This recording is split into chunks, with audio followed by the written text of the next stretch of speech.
keringat yang saudara teteskan di bumi kita ini menjadi racun bagi musuh.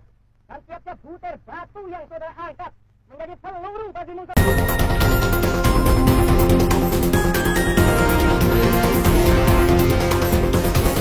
Untuk menunjang penampilannya dalam memimpin wilayah Indonesia yang begitu besar, Presiden Republik Indonesia yang pertama Insinyur Soekarno dikenal memiliki wibawa dan ciri khas sendiri. Di mana setiap kunjungan kerja baik dalam dan luar negeri beliau selalu membawa tongkat komando. Hal ini beliau lakukan sejak dari tahun 1952. Diceritakan dalam buku Soekarno, serpihan sejarah yang tercecer yang ditulis oleh Rosa Daras, bahwa Insinyur Soekarno atau Bung Karno memiliki 3 tongkat komando yang hampir serupa. 1. Satu tongkat yang ia bawa saat berkunjung ke luar negeri. 2. Satu tongkat untuk berhadapan dengan para jenderalnya. 3. Satu tongkat lagi yang selalu ia bawa saat berpidato. Namun, jika harus pergi dalam keadaan mendadak dan terburu-buru, yang sering ia bawa adalah tongkat yang dibawa saat berpidato. Selanjutnya Roso menjelaskan kayu yang dibuat untuk tongkat bukan kayu sembarangan melainkan kayu pilihan yaitu kayu pucang kalak. Pucang adalah jenis kayu, sedangkan kalak adalah nama tempat di selatan Ponorogo, atau utara Pacitan. Di pegunungan Kalak terdapat tempat persemayaman keramat. Di atas persemayaman itulah tumbuh pohon pucang. Dari begitu banyak jenis kayu pucang hanya pucang dari Kalak yang memiliki ciri khas tersendiri. Masyarakat Kalak punya cara tersendiri untuk mengetes kayu pucang yang berasal dari Kalak yaitu pegang tongkat tadi di atas permukaan air.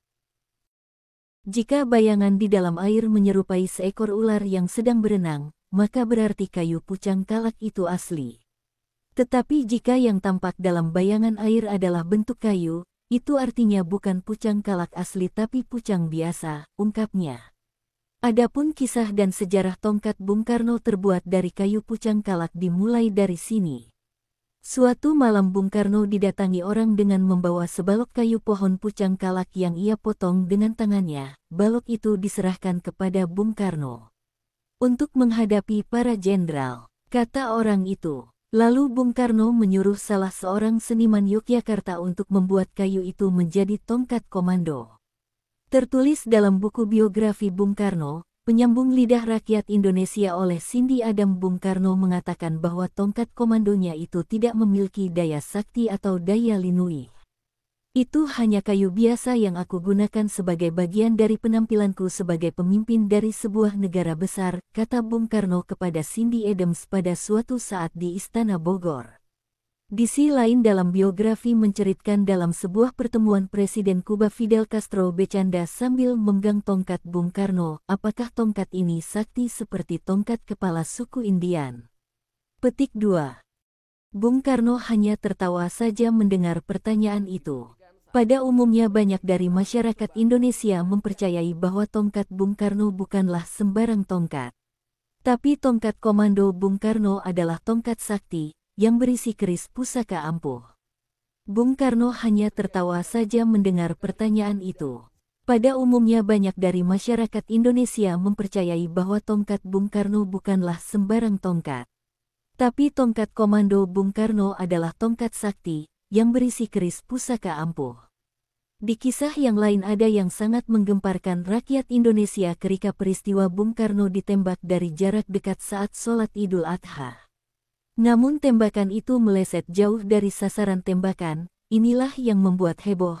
Bagaimana bisa penembaknya seorang jago perang terlatih, menembak dari jarak 5 meter, tetapi tidak kena sehingga Bung Karno selamat dari amukan peluru.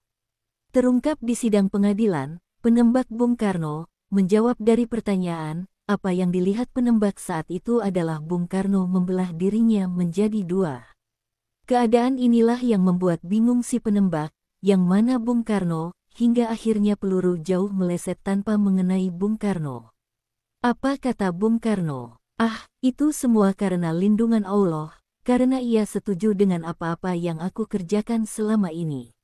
Namun kalau pada waktu-waktu yang akan datang Tuhan tidak setuju dengan apa-apa yang aku kerjakan, niscaya dalam peristiwa pembunuhan itu, aku bisa mampus, kata Bung Karno.